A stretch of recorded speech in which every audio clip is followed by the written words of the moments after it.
Okay. So let's talk a little bit about treatment. Basically, our goal as a team is to arrange supports around the individual, particularly around high-risk situations, okay? We put the supports there, so hopefully the goal is that they're going to learn how to put those supports there for themselves. There has to be eventually some process of fading that for individuals. So as the person starts learning how to implement their tools with frequency in the community, then we stop giving them so many verbal directives, but stay aware of the fact that if they're not using their tools, we have to intervene, okay? The other thing is that we need to place external controls on the person's environment so that they maintain a healthier situation. For example, even though these rules are individualized for people, some people shouldn't have radios. We take away the radio for the environment so that they're not listening to inappropriate things that then allow them to fantasize or think about deviant behaviors. Some people, for example, listen to, when I've had sex offenders talk about, particularly my younger ones, using some of the more aggressive rap as a way to promote them escalating their mood, their power and control stuff. So we monitor what kind of music people listen to. We don't allow television programming that would be inappropriate or even have sexual innuendo for some folks. We don't allow some folks to play video games, particularly the ones that are oriented for children and the ones that are more mature with the pretty suggestive, cartoon characters and also the violent stuff. There's a couple of, can't remember what it is. There's the one game, I can't remember the name of it, that has to do with you get scores for killing a cop and you get scores for getting a prostitute, grand theft auto. That's it. So why does everyone know that? I know it simply because Roy Hazelwood told us about it. But then I have to ask the question, if you've got a 30-year-old man who wants to play video games, what's wrong with that picture? To me, that's an immature behavior. And I have to look at how that contributes to the potential for a cycle. You know what I'm saying? Is that a guy who has video games and plays video games with teenagers? Is it a guy who plays video games because his maturity level is really not that advanced? And if it's not that advanced, does that contribute to his thinking that teenage girls are hot and wanting to maintain being a teenager? All of that stuff is stuff that needs to be analyzed and looked at. We take things away from the environment. We don't let people have, sexually suggestive or explicit posters in their rooms. We don't allow them to have certain kinds of magazines or access to Walmart flyers in the newspaper because the clients can use that for masturbatory behavior. All of those things, everybody now can individualize to meet the needs of our individuals, but we have to look at those for the environment to teach them that that's probably not something they need because it helps them to be deviant. Yeah. Pam, one thing I've always sort of wondered about is we have some people where we take things away from them progressively and maybe not even suggested material, but possessions. things that might be in their room, or even music or film, DVDs that aren't particularly sexual in nature. And we sort of leave them sort of in their room alone. It would seem to me that that sort of an environment would almost foster, with all that downtime and nothing to do, would almost foster more fantasy than... And I don't disagree. You know, the bottom line is you have to really look at, though, okay, what you're taking away, you need to teach a replacement behavior for. Okay? So if you're taking away, say this guy has problems with being aroused to children. We take away his Disney movies. And we take away the sexually explicit stuff. We don't allow him to have magazines that have, you know, children and those kinds of things. You've got to teach a replacement behavior. So what would be a good reception area, please? Jenny Mark to the reception area. What would be a good replacement behavior for that person? You know, you need to look at leisure skills, leisure activities, things to read if they have those skills. It doesn't mean they can't have a magazine. It just means that you guys need to look through it first and monitor and get rid of things that could be potentially damaging for that person. There was a research study that was done some time ago on sex offenders, and one of the things they said was many sex offenders, whether they have disabilities or not, don't have good leisure skills. That's why they gamble, drink, use drugs, look at porn, and those kinds of things. And so that's one of the things that we really do work on with our guys is you need to pick up a hobby. What is something that you've always wanted to do, but you've never had the opportunity to do? One of my guys, whose name is Bill, he is a graduate and doing aftercare. He makes birdhouses in his free time. And he sits with his wife, and they sit and talk about things. So, you know, the important thing is our guys don't have leisure skills either. You know, this is a perfect opportunity to teach social skills by doing board games at the table, by interacting during meals, talking about a topic, staff maybe giving the clients a topic to discuss, listening to a national public radio thing or a tape and discussing that. That teaches appropriate social skills. But I don't think any sex offender should be left alone in their room because, first of all, it promotes, oh gee, I'm bored, or oh, I'm stressed, promotes the development of fantasies and the potential for masturbation. You know, we have to consider if we're going to take this stuff away, this is how they've always coped with things before, we need to look at how do you teach them something to replace that. Does that make sense? Okay. When we're working with clients, what we know is sex offender risk for reoffense is not static. Our lives constantly evolve, and so do theirs.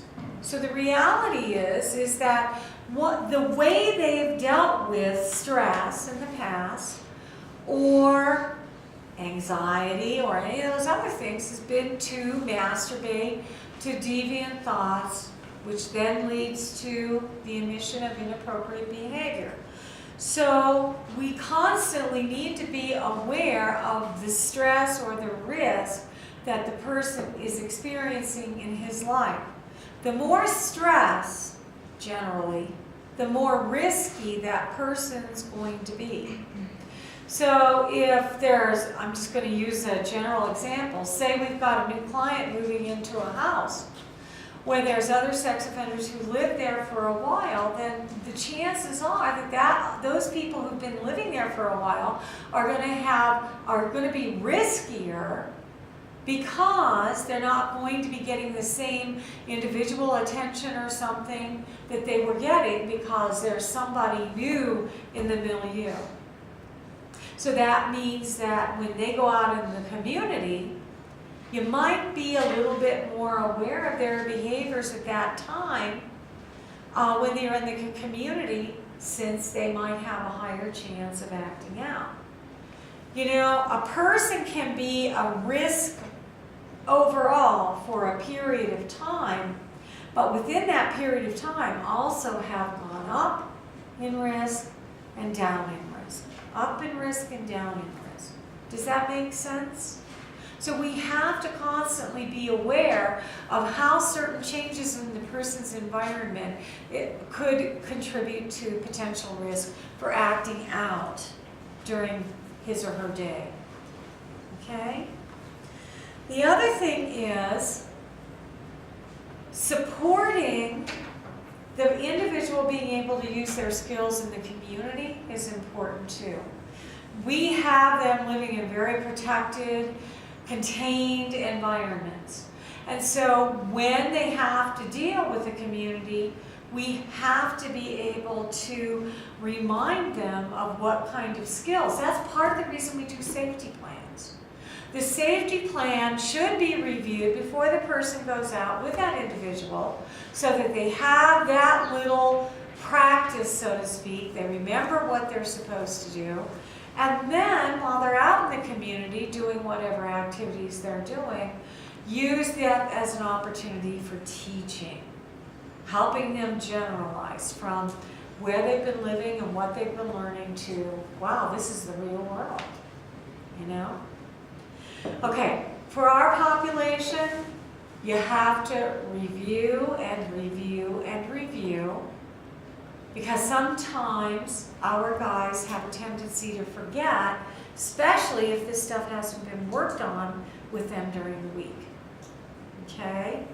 The other thing is we need to teach our guys how to identify feelings. Sex offenders generally don't allow themselves much of a range of feelings. And with our population in particular, very often they've never learned how to identify their feelings to begin with. So, you know, I remember when my kid was growing up, my youngest one, the bottom line is that we would teach her when she was little, oh gee, it looks like you're angry. You know, so we'd help her learn how to label her feelings and give her alternatives to how she can act. Well, it looks like you're angry. Well, you know, maybe you need to calm down and we'll sit down and talk about this. So, go to timeout.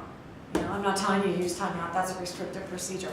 But we taught her how to label her feelings, but always came back to it to be able to discuss it and help her understand, well, when I'm angry, I have these options. With our guys, they've probably never ever had anybody really help them label their emotions. So what do our guys feel most of the time? Oh, they're mad, they're angry. They're angry when they're scared because they want to put that front on so nobody messes with them. They're angry when they're sad because that energy that you get from anger helps you to be, helps you to ignore that stuff. When they're depressed, they get angry, and that energy helps them do the things they need to do. But it's also not healthy. Not healthy at all. And so they walk around with lots of pent-up anger. What opportunities do they get to get rid of the energy that's associated with their anger? And what opportunities do they get to really discuss the anger issues? Now that's an individual thing too. Some people, if you sit down and discuss their anger, then they go back to that. If you don't have a person like that though, I think it's real important to go back and talk about, okay, now what other options did you have when you were mad? What could you have done? Well, you could have talked to staff, or you could have written in your journal, or you could have talked into your tape recorder, or you could have called Dan Stone. No, it's well, yeah, that'll help. That's true. So, you know, work with them on all the options that they have.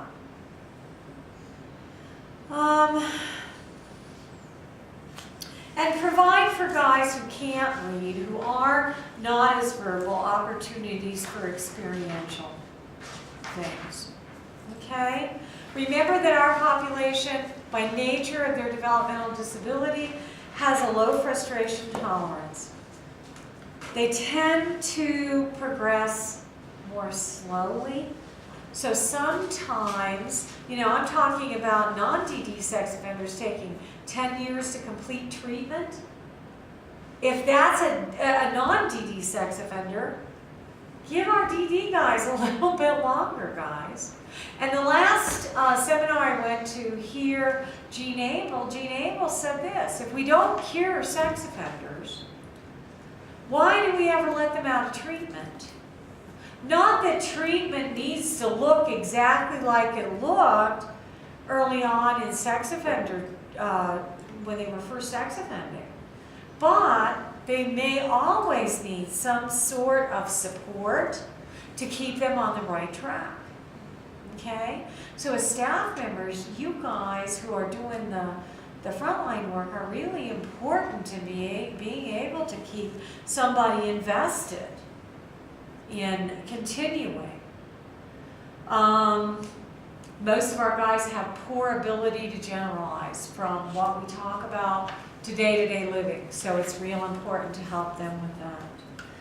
I have listed in here some of the thinking errors. James Hoven, Haaven, wrote a book on sex offending, people who had developmental disabilities who were sex offenders. It's a long time ago, but I still use very often his thinking errors on guys who just can't get the thinking errors that Dr. Samenow has. And these might be helpful for you guys to go over. I don't think I need to go over them here. Starting on 17 of the handout, if we talk about our communication with an individual who has developmental disabilities and sex offender behaviors, there are some general rules. Because very often it's difficult for our guys to remember from one time to the other, or at least they say they don't remember when you try to discuss an incident with them later, I think it's important for communication to be immediate with the individual. If you see that individual doing something inappropriate, I think you have to address that now, if you're not tied up doing something with somebody else. But as close to immediate as possible, because sometimes I know you guys are pretty busy with somebody else or something. But, yeah, go ahead. In that situation, is it best to call them on the behavior, like identify what they're doing instead of like getting into the emotions behind it? Yeah. Like, hey, you're not supposed to be doing that. That's inappropriate, Mm-hmm. Instead of maybe calling it, maybe somebody's not, they might call a name or take it a little more personal with that. Yeah. And that kind of goes with the next thing that it needs to be direct. Instead of talking about the emotions initially, I think it's important to point out the behavior. I just saw you doing blank. And then you can talk about the emotions behind that behavior at a later time. But always I think it's important to point out what you saw that client doing. Because one of the things that they're distorted about is what they were doing versus what you think that they were doing. So I think it's real important to put it behavior-wise. I saw you do this behavior. That behavior is not important. And with some of our guys, we may not want to talk about the emotions. Again, that's going to be individualized, because then that gives them the opportunity to escalate, to act out, to do power and control issues of arguing and those kinds of things. And you guys pretty much will know your individual, okay? You need to establish very clear limits.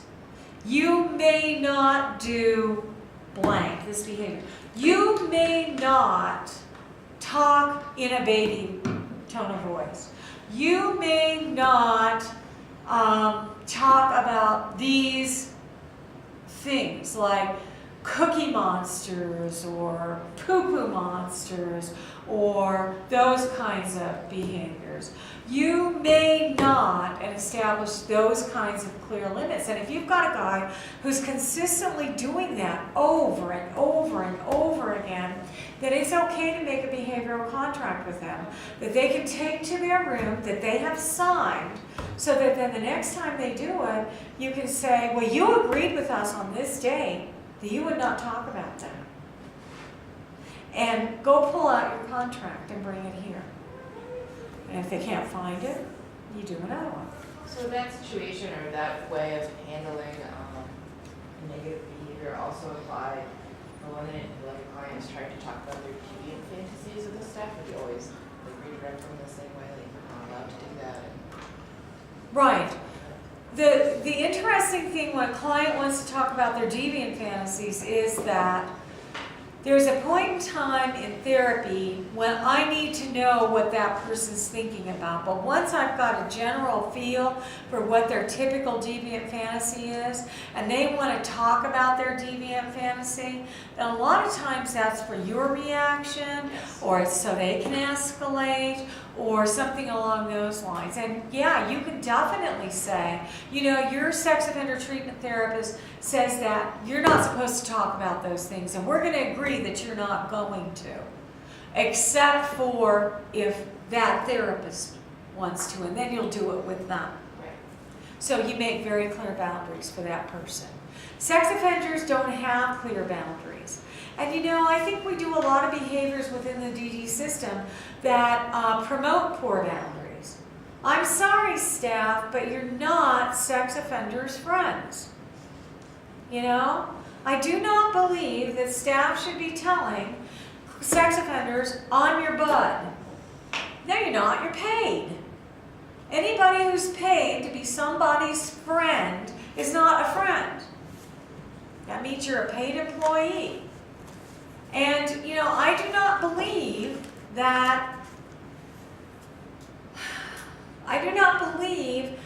employees should be taking sex offenders on their off hours, or any person with DD, out to lunch. Because you set them up for, I think, a bad expectation. You set them up for a fall when you move or move on to another job or something like that. And you teach them not to attach to other people. I worked with a DD sex offender one time who told me, I don't want to like staff. And I said, why? And he said, because when I find somebody I like, they always leave. So his problems not only were sex offending, but as soon as he'd come into a situation where staff started to try to get close, he acted out. You know, we don't teach appropriate attachment by pretending that we're our clients' friends. I do not hang out with the victims I provide therapy to. You know, I don't say, come on over to the house for dinner and come play with my kids or anything like that, because they're not my friends, they're my clients. Yeah. Well, I think that's a little harder probably for the host home providers, because we're encouraged to do things socially with these and to teach them social. So I think there's got to be a balance there. I don't That's disagree. the hard thing, is trying to find the balance of those statements. I think host homes have a totally different mission in that you're supposed to replicate as much as you possibly can a family setting. And I can understand that. That's a different type of situation. But I have a real problem when we've got like employment staff who then have different kinds of relationships outside of where they're not paid, taking people out, or inviting clients to birthday parties or out to dinner. Those kinds of things is what I'm talking about. When you're in a residential setting like a host home, that's a different type of a situation. But that doesn't mean you can't have boundaries. Yes, those definitely have to be clearly defined. I agree. So, you know, you can say, well, you know, we've got rules and you can't be in my bedroom because I have those kinds of rules with my family members. You know, I don't want my kids going through my stuff in my house, in my, you know, my bedroom. You know, there are general areas of the house that are appropriate for everybody to be in. There are personal areas of the house that not everybody is supposed to be in. So those kinds of rules can be very clear to someone living with you, right? Okay. Don't get personal. This is a really important thing with our sex offenders especially. I have had DD clients who got professionals' names, addresses, and phone numbers just by hearing staff talk. I've had, you know, if I want to know what's going on in any of your lives, all I have to do is talk to clients a lot of times. And clients can tell me, well, so-and-so had a party this weekend, and so-and-so got drunk this weekend, and so-and-so. I've had sex offenders who got the personal addresses of staff members who then met them at their houses when they were off work. That ain't good, guys. And when we work with sex offenders, very often we let our guard down a little bit because after we've worked with them for a while, we no longer perceive them as being potentially harmful. And I think that's wrong too, you know? So a lot of times, if you have personal stuff to talk about it out of earshot of our clients. Talk about it outside. Talk about it on the telephone when you're not at work. Don't post phone numbers of people where clients can get them. Okay? Pam, can you rephrase that so that if indeed this audience were family members? Mm-hmm.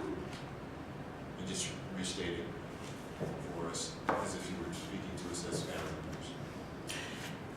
Okay, staff members should never post their personal phone numbers on where it can be read, and staff should not be discussing personal lives in front of clients that they can pick up on. Okay, family members, I'm sorry. Family members of the concern. Family represent, I'd say the same way, okay?